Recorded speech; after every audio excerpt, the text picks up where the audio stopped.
ರಾಜ್ಯ ಕಾಂಗ್ರೆಸ್ ಸರ್ಕಾರ ಅಧಿಕಾರಕ್ಕೆ ಬಂದಾಗಿನಿಂದ ಗ್ಯಾರಂಟಿ ಅಭಿವೃದ್ಧಿ ಇದೆಲ್ಲದಕ್ಕಿಂತ ಹೆಚ್ಚಾಗಿ ಚರ್ಚೆ ಆಗ್ತಿರೋದು ಸುದ್ದಿ ಆಗ್ತಿರೋದು ಡಿನ್ನರ್ ಪಾಲಿಟಿಕ್ಸ್.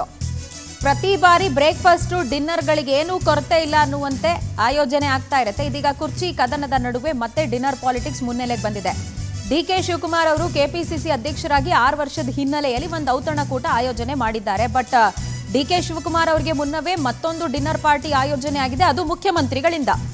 ಮಾರ್ಚ್ 10ನೇ ತಾರೀಕು ಸಚಿವರು ಶಾಸಕರಿಗೆ ಡಿಕೆಶಿ ಔತಣಕೂಟ ಏರ್ಪಡಿಸಿದ್ದಾರೆ. ಇದಕ್ಕೂ ಮೊದಲೇ ಸಿಎಂ ವತಿಯಿಂದ ಡಿನ್ನರ್ ಪಾರ್ಟಿ ಆಯೋಜನೆ ಆಗ್ತಾ ಇದೆಯಾ?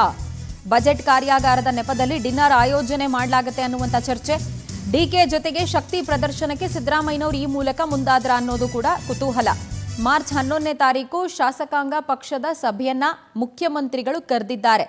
ಕುರ್ಚಿ ಕದನದ ನಡುವೆ ಸಿಎಂ ಮತ್ತು ಡಿಸಿಎಂ ಆಯೋಜನೆ ಮಾಡುವಂತಹ ಈ ಡಿನ್ನರ್ ಪಾಲಿಟಿಕ್ಸು ಮತ್ತೆ ಚರ್ಚೆಗೆ ಗ್ರಾಸವಾಗ್ತಾ ಇದೆ. ನಾನು ಆಲ್ರೆಡಿ ಮೆನ್ಷನ್ ಮಾಡ್ತಾ ಇದ್ದೆ, dinner, breakfast meeting, lunch meeting ಅಂತೆಲ್ಲ ಬೇಕಾದಷ್ಟು ಊಟ ಮಾಡೋದಕ್ಕೇನೆ ನಾಯಕರಿದ್ದಾರಾ ಅನ್ನುವಷ್ಟರ ಮಟ್ಟಿಗೆ ಈ ಮೀಟಿಂಗ್ಗಳ ಆಯೋಜನೆ ಆಗಿದೆ. ಈಗ ಮತ್ತೆ ಡಿನ್ನರ್ ಪಾಲಿಟಿಕ್ಸು ಸದ್ದು ಮಾಡ್ತಾ ಇರೋದು. ಒಂದು ಕಡೆ ಕೆಪಿಸಿಸಿ ಅಧ್ಯಕ್ಷರು ಡಿಕೆ ಶಿವಕುಮಾರ್ ಅವರು ತಾವು ಕೆಪಿಸಿಸಿ ಅಧ್ಯಕ್ಷರಾಗಿ 6 ವರ್ಷ ಪೂರೈಸಿರುವಂಥ ಹಿನ್ನೆಲೆ ಸಂತಸಕ್ಕೋಸ್ಕರ ಒಂದು ಡಿನ್ನರ್ ಪಾರ್ಟಿ ಆಯೋಜನೆ ಮಾಡ್ತಿದ್ದಾರೆ ಅಂತ ಹೇಳಿ ಮಾಹಿತಿ. ಬಟ್ ಅದರ ಹಿಂದಿನ ಅಜೆಂಡಾ ಏನು, ಆ ಮೀಟಿಂಗ್ ಯಾವ ಮೆಸೇಜನ್ನು ಪಾಸ್ ಮಾಡೋದಕ್ಕೆ ಅವರು ಆಯೋಜನೆ ಮಾಡಿದ್ದಾರೆ ಅನ್ನೋದನ್ನು ರಾಜಕೀಯವಾಗಿ ಚರ್ಚೆ ಆಗ್ತಾ ಇದೆ. ಬಟ್ ಅದರ ಜೊತೆಗೇನೆ ಇದೀಗ ಮುಖ್ಯಮಂತ್ರಿಗಳು ಕೂಡ ಡಿನ್ನರ್ ಪಾಲಿಟಿಕ್ಸ್ ಮಾಡ್ತಾ ಇದ್ದಾರೆ, ಅಂದರೆ ಒಂದು ಡಿನ್ನರ್ ಆಯೋಜನೆ ಮಾಡ್ತಾ ಇದ್ದಾರೆ.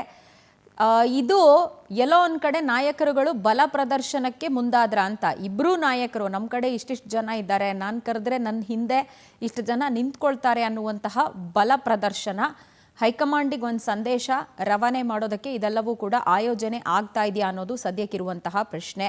ಬಟ್ ಯಾವಾಗ ಮುಖ್ಯಮಂತ್ರಿಗಳು ಡಿನ್ನರ್ ಪಾರ್ಟಿ ಆಯೋಜನೆ ಮಾಡ್ತಾ ಇದ್ದಾರೆ ಅನ್ನೋದು ಸದ್ಯಕ್ಕಿರುವಂಥ ಪ್ರಶ್ನೆ. ಮಾರ್ಚ್ 11ನೇ ತಾರೀಕು ಶಾಸಕಾಂಗ ಪಕ್ಷದ ಸಭೆಯನ್ನು ಮುಖ್ಯಮಂತ್ರಿಗಳು ಕರೆದಿದ್ದಾರೆ. ಆ ಸಭೆ ಬಳಿಕ ಅಥವಾ ಸಭೆನಲ್ಲೇನೆ ಇಂಥದ್ದೊಂದು ಶಕ್ತಿ ಪ್ರದರ್ಶನ ಆಗುತ್ತಾ ಅನ್ನೋದು ರಾಜಕೀಯ ಪಡಸಾಲೆಯಲ್ಲಿ ಚರ್ಚೆ ಆಗ್ತಿರೋ ವಿಚಾರ.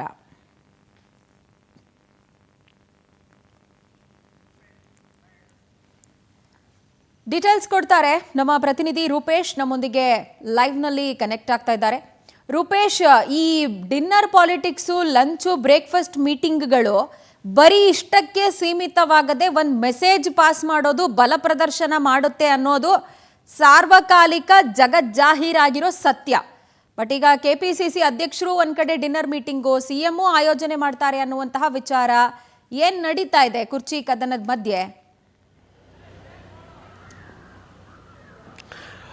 ಪ್ರಜ್ವಲ, ರಾಜ್ಯ ರಾಜಕಾರಣದಲ್ಲಿ ಒಂದಿಷ್ಟು ರಾಜಕೀಯ ಮೇಲಾಟಗಳು ಸಹಜವಾಗಿ ಆಗ್ತಾ ಇದೆ. ಯಾಕಂತ ಹೇಳಿದ್ರೆ ಡಿ ಕೆ ಶಿವಕುಮಾರ್ ಅವರು ಕೆಪಿಸಿಸಿ ಅಧ್ಯಕ್ಷರಾಗಿ 6 ವರ್ಷಗಳ ಕಾಲ ಆಗ್ತಾ ಇದೆ. ಹೀಗಾಗಿ ಗೌರವಾರ್ಥವಾಗಿ ಸಿಎಂ ಸಿದ್ದರಾಮಯ್ಯ ಸೇರಿದಂತೆ ಹಲವಾರು ಶಾಸಕರಿಗೆ, ಅದೇ ರೀತಿ ಪಕ್ಷದ ಪ್ರಮುಖರಿಗೆ ಒಂದು ಔತಣಕೂಟವನ್ನ ಮಂಗಳವಾರ ಅಂದ್ರೆ ಮಾರ್ಚ್ 10ನೇ ತಾರೀಕು ಆಯೋಜನೆ ಮಾಡಿದ್ದಾರೆ. ಹೀಗಾಗಿ ಔತಣಕೂಟ ಸಾಕಷ್ಟು ಸದ್ದನ್ನು ಮಾಡ್ತಾ ಇದೆ. ಯಾಕಂತ ಹೇಳಿದ್ರೆ ಒಂದು ಕಡೆ ಕೆಪಿಸಿಸಿ ಹುದ್ದೆ ಬಿಡಬೇಕಾದ್ರೆ ಸಿಎಂ ಹುದ್ದೆ ಕೊಡಬೇಕು ಅಂತೇಳಿ ಡಿ ಕೆ ಶಿವಕುಮಾರ್ ಪಟ್ಟನ್ನ ಹಾಕಿದ್ರು. ಆದ್ರೆ ಇದೀಗ ಕೆಪಿಸಿಸಿ ಹುದ್ದೆಯನ್ನು ಬಿಟ್ಟುಕೊಡುವಂತ ಪ್ರಯತ್ನ, ಅಥವಾ ಮೊನ್ನೆನೆ ಮಾತಾಡ್ತಾರೆ ಅವರು ಏನಂತ ಹೇಳಿದ್ರೆ ಹೊಸ ರಕ್ತ ರಾಜಕಾರಣ ಅಧಿಕಾರಕ್ಕೆ ಬರಬೇಕು ಅಂತೇಳಿ ಈ ಮೂಲಕವಾಗಿ ಕೆಪಿಸಿಸಿ ಹುದ್ದೆಯನ್ನ ಬಿಟ್ಟು ಕೊಡ್ತೇನೆ ಅಂತ ಹೇಳಿ ಪರೋಕ್ಷವಾಗಿ ಹೇಳೋದು ಕಾಣ್ತಾ ಇತ್ತು. ಅದೇ ಹುದ್ದೆ ಬಿಟ್ಟು ಕೊಡಬೇಕಾದ್ರೆ ಅವ್ರಿಗಾದ್ರೂ ಹುದ್ದೆ ಕೊಡಬೇಕಲ್ಲ, ಅದು ಯಾವ ಹುದ್ದೆ ಅಂತೇಳಿ ಸಿಎಂ ಹುದ್ದೆನೆ ಅಂತೇಳಿ ವ್ಯಾಖ್ಯಾನ ನಡೀತಾ ಇದೆ. ಹೀಗಾಗಿ ಇದೇ ತಿಂಗಳಲ್ಲಿ ಸಿಎಂ ಸಿದ್ದರಾಮಯ್ಯ ರಾಜೀನಾಮೆ ಕೊಡ್ತೇನೆ ಅಂತೇಳಿ ಒಂದರ್ಥದಲ್ಲಿ ಡಿ ಕೆ ಶಿವಕುಮಾರ್ ಅಭಿಮಾನಿಗಳು ಮಾತಾಡ್ತಾ ಇದ್ದಾರೆ. ಆದ್ರೆ ಈಗ ಸಿಎಂ ಸಿದ್ದರಾಮಯ್ಯ ಇದಕ್ಕೆ ಕೌಂಟರ್ ಒಂದಿಷ್ಟು ನರೇಶನ್ಗಳನ್ನ ಕೌಂಟರ್ ಒಂದಿಷ್ಟು ಸಂದೇಶವನ್ನು ರವಾನೆ ಮಾಡ್ತಾ ಇದ್ದಾರೆ. ಅದೇ ರೀತಿ ಸಿಎಂ ಸಿದ್ದರಾಮಯ್ಯ ಟೀಮ್ ಕೂಡ ಇದಕ್ಕೆ ಒಂದಿಷ್ಟು ತಿರುಗೇಟನ್ನು ಕೊಡ್ತಾ ಇದೆ. ಏನಂತ ಹೇಳಿದ್ರೆ ಸಿಎಂ ಸಿದ್ದರಾಮಯ್ಯ ಇದಕ್ಕೆ ಮುಂಚೆನೆ, ಯಾಕಂದ್ರೆ ಮಾರ್ಚ್ 11ರಂದೊಂದು ಊಟದ ಕಾರ್ಯಕ್ರಮವನ್ನು ಡಿ ಕೆ ಶಿವಕುಮಾರ್ ಹಮ್ಮಿಕೊಂಡಿದ್ದಾರಲ್ಲ, ಅದಕ್ಕೆ ಸಂಬಂಧಪಟ್ಟಂತೆ ಅದಕ್ಕಿಂತ ಪೂರ್ವಭಾವಿಯಾಗಿ ಸಿಎಂ ಸಿದ್ದರಾಮಯ್ಯ ಒಂದು ಲಂಚ್ ಅಂತ ಹೇಳಿ ಯಾರು ಕರೆಯೋದಿಲ್ಲ, ಅದಕ್ಕೆ ಬಜೆಟ್ ಕಾರ್ಯಾಗಾರ ಅಂತ ಕರೀತಾರೆ. ಬಜೆಟ್ ಕಾರ್ಯಾಗಾರನ ಕರೆದು ಒಂದು ವಿಚಾರವನ್ನು, ಯಾಕಂದ್ರೆ ಎಲ್ಲಾ ಶಾಸಕರನ್ನ ಒಗ್ಗಟ್ಟಲ್ಲಿ ಇಡಬೇಕು, ಈ ಪ್ರಯತ್ನವನ್ನು ಮಾಡಲಿಕ್ಕೆ ಸಿಎಂ ಸಿದ್ದರಾಮಯ್ಯ ತಯಾರಿ ನಡೆಸ್ತಾ ಇದ್ದಾರೆ. ಹೀಗಾಗಿ D K Shivakumar dinner meeting ಮುಂಚೆನೆ ಒಂದು ಕಾರ್ಯಕ್ರಮವನ್ನ ಸಿಎಂ ಸಿದ್ದರಾಮಯ್ಯ ಮಾಡ್ತಾರೆ. ಈ ಮೂಲಕವಾಗಿ ಶಾಸಕರನ್ನ ಒಗ್ಗಟ್ಟಲ್ಲಿ ಇಡಬೇಕು ಒಂದು ವಿಚಾರ. ಅದೇ ರೀತಿಯಾಗಿ ಬಜೆಟ್ಗೆ ಸಂಬಂಧಪಟ್ಟಂತ ನರೇಶನ್ಗಳನ್ನ ಬಿಜೆಪಿ ಬೇರೆ ಬೇರೆ ರೀತಿಯ ಇರತಕ್ಕಂಥ ನರೇಶನ್ಗಳನ್ನ ಮಾಡ್ತಾ ಇದೆ. ಹೀಗಾಗಿ ಇದಕ್ಕೆ ಕೌಂಟರ್ ಕೊಡಬೇಕು, ಅದ್ರ ಜೊತೆನೆ ಸಿಎಂ ಕುರ್ಚಿಯನ್ನು ಭದ್ರ ಮಾಡ್ಕೊಳ್ಬೇಕು. ಈ ಪ್ರಯತ್ನವನ್ನ ಸಿಎಂ ಸಿದ್ದರಾಮಯ್ಯ ಮಾಡ್ತಾ ಇದ್ದಾರೆ. ಇದು ಡಿ ಕೆ ಶಿವಕುಮಾರ್ ಅವರ ಡಿನ್ನರ್ ಮೀಟಿಂಗ್ಗೆ ಕೌಂಟರ್ ಅಂತ ಹೇಳಲಾಗ್ತಾ ಇದೆ. ಒಟ್ಟರಾಗಿ ಎರಡೆರಡು ಔತಣಕೂಟ ಯಾರ್ದು ಮೊದಲಾಗುತ್ತೆ ಅಂತ ಹೇಳಿ ಕುತೂಹಲ ಸಹಜವಾಗಿರುತ್ತೆ.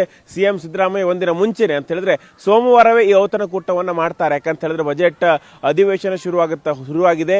ಹೀಗಾಗಿ ಚರ್ಚೆಗಳು ಆರಂಭವಾಗುತ್ತೆ. ಇದಕ್ಕೆ ಮುಂಚೆನೆ ಶಾಸಕರಿಗೆ ಒಂದು ಸಂದೇಶವನ್ನು ಕೊಡಬೇಕು. ನಮ್ಮ ಬಜೆಟ್ ಎಷ್ಟು ಇಂಪಾರ್ಟೆಂಟು, ಎಷ್ಟು ಮಹತ್ವದ್ದು, ಕಾಂಗ್ರೆಸ್ ಯಾವ ರೀತಿಯಾಗಿ ಜನರಾಗಿ ಕೆಲಸ ಮಾಡ್ತಾ ಇದೆ ಅನ್ನೋದನ್ನು ತಿಳಿಸಬೇಕು. ಈ ಪ್ರಯತ್ನವನ್ನು ಮಾಡಲಾಗುತ್ತೆ. ಹೀಗಾಗಿ ಸೋಮವಾರವೇ ಸಿಎಂ ಬಜೆಟ್ ಕಾರ್ಯಾಗಾರ ಮಾಡಿದ್ರೆ ಮಂಗಳವಾರ D K Shivakumar lunch meeting ಇರುತ್ತೆ. ಪ್ರಜ್ವಲ. ಫೈನ್ ರೂಪೇಶ್, ಥ್ಯಾಂಕ್ ಯು ತಮ್ಮೆಲ್ಲ ಡೀಟೇಲ್ಸ್ಗೆ.